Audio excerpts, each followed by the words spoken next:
So recently, Smash director Masahiro Sakurai has quadrupled down on his opinion on cutscenes in games. And personally, I just think this is one of his worst takes, but let me go ahead and provide some context. Super Smash Bros. Brawl has an adventure mode called Subspace Emissary, and the whole appeal of this is that a bunch of the characters all get together, they all interact, and then they, fight the boss. In between the gameplay are cutscenes where all of the characters are interacting, and within the story they're interacting in separate groups before eventually they all come together for the big final fight. And from Brawl's release, people have been singing the praises of Subspace Emissary and those cutscenes in particular, and really hoping that we would get them back. But that's not gonna happen. At least that's not going to happen while Sakurai is in charge, because he has a bone to pick with, I guess, the entire internet. Sakurai's opinion on these cutscenes is that it's a reward for playing this game mode, and unfortunately, before the game even came out, all of these cutscenes were posted online, both from leaked copies, but then also the pre-release copies that they would send to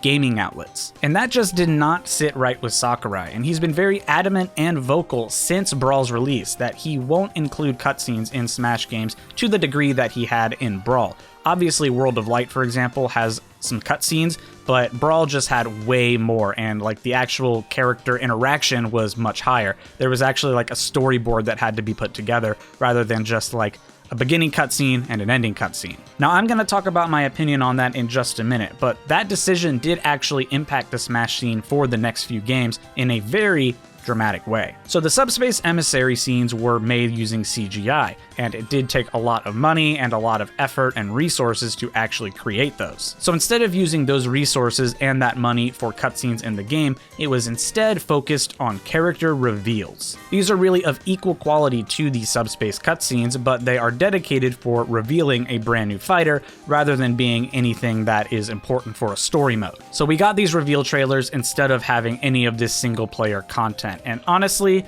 I think this is just a sign of Sakurai not really being with the times or really just being, set in his ways. It really sucks that the cutscenes got leaked, of course, and that's a problem that we have to this day. People will post the ending of games in the thumbnail the day the game comes out. You didn't have a chance to not get spoiled unless you were being super careful, because it's just right there. And if you interact with that kind of content on YouTube or on Twitter, you are just going to see it. There's a strong chance. And so yeah, it sucks. And even if those cutscenes hadn't been posted until, the day after release day, I think Sakurai would still have this opinion. I think he doesn't want those cutscenes online at all. And I just think that's a little unreasonable. Around the time that this happened, I can kind of understand the mindset, just because posting videos of games online was just still such a new thing. But now it's a very, very firm part of the industry, to the point where Sakurai himself is making YouTube videos. He did the Smash streams. I mean, he's engaging with this platform. So I think it's just this weird line in the sand that he's drawing when it comes to having the cutscenes that are within the game itself. Now, having said that, would I pick single-player cutscenes or